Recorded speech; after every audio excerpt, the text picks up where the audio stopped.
14 जुलैला विशाळगडावर घडलेल्या विपरीत प्रकारानंतर कोल्हापूरचे सामाजिक वीण उसवू नये यासाठी इंडिया आघाडीनं पुढाकार घेत आज गुरुवारी खासदार शाहू महाराज छत्रपती आणि आमदार सतेज पाटील यांच्या नेतृत्वाखाली शिवशाहू सद्भावना रॅली काढत सर्वधर्म समभावाचा संदेश दिला। या रॅलीसाठी सर्वपक्षीय पदाधिकारी राजर्षी शाहू समाधी स्मारकाजवळ एकत्र आले होते।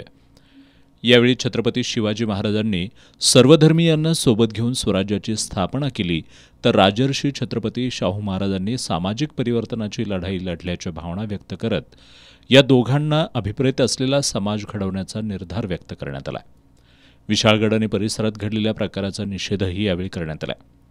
राजर्षी छत्रपती शाहू महाराजांच्या करवीर नगरीत सामाजिक सलोखा बिघडवण्याचा कितीही प्रयत्न झाला तरी आम्ही विचलित होणार नाही, तर प्रतिग्राम्यांचे हे प्रयत्न अधिक ताकदीनं हाणून पाडू, असा संदेश यावेळी देण्यात आला।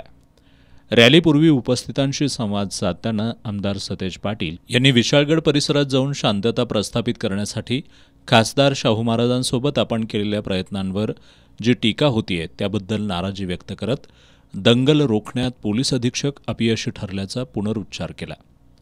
माजी आमदार सत्यजित पाटील यांनी पोलिसांची भूमिका विशाळगड प्रकरणात संशयास्पद असल्याचं सांगत बैठकीत जिल्हाधिकाऱ्यांना एकाही प्रश्नाचं उत्तर देता आलं नसल्याचं सांगितलं।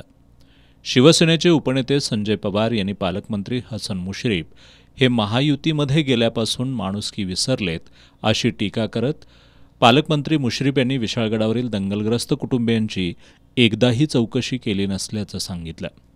ठाकरे गटाचे सहसंपर्क प्रमुख विजय देवणे यांनी मुख्यमंत्री विमानतळावर मध्यरात्री येतात आणि जिल्हाधिकारी पोलीस अधीक्षक यांच्याशी चर्चा करून निघून जातात, यामध्ये काही काळबेरं असावं असं सांगत दंगलग्रस्तांना राज्य सरकार अभय देत असून उपमुख्यमंत्री फडणवीस हेच याचे सूत्रधार आहेत, असा आरोप केला।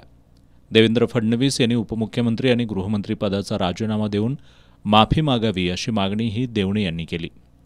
कॉम्रेड गिरीश फोंडे यांनी पंतप्रधान नरेंद्र मोदी यांनी चीननं भारताच्या सीमेवर केलेलं अतिक्रमण काढावं असं आव्हान दिलं। छत्रपती शिवाजी महाराजांचे विचार जोपासण्यासाठी समाजातील महिलांचं रक्षण करूया असं आवाहन करत फोंडे यांनी जिल्हा पोलीस अधीक्षक महेंद्र पंडित यांच्यावरही टीका केली। दरम्यान नर्सरी बागेतील राजर्षी छत्रपती शाहू महाराज यांच्या समाधी स्मारकापासून सुरू झालेली रॅली CPR चौक, भाऊसिंगजी रोड, महानगरपालिका मार्गे छत्रपती शिवाजी महाराज चौकात पोहोचली।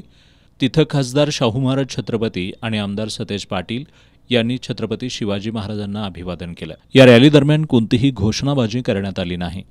रॅलीच्या पुढं असणाऱ्या लोकांनी तिरंगा ध्वज, संविधानाची प्रत, राष्ट्रपुरुषांच्या प्रतिमांचे फलक हातात घेतले होते। आमदार जयश्री जाधव, आमदार जयंत आसगावकर, माजी आमदार मालोजीराजे छत्रपती, राष्ट्रवादी काँग्रेस पवार गटाचे जिल्हाध्यक्ष VB पाटील, शहराध्यक्ष RK पवार, काँग्रेसचे शहराध्यक्ष सचिन चव्हाण, माजी नगरसेवक राजेश लाटकर, अखिल भारतीय मराठा महासंघाचे राष्ट्रीय उपाध्यक्ष वसंतराव मुळीक यांच्यासह इंडिया आघाडीतील घटक पक्षांचे पदाधिकारी तसंच सर्वसामान्य कोल्हापूरकर या रॅलीत मोठ्या संख्येनं सहभागी झाले होते।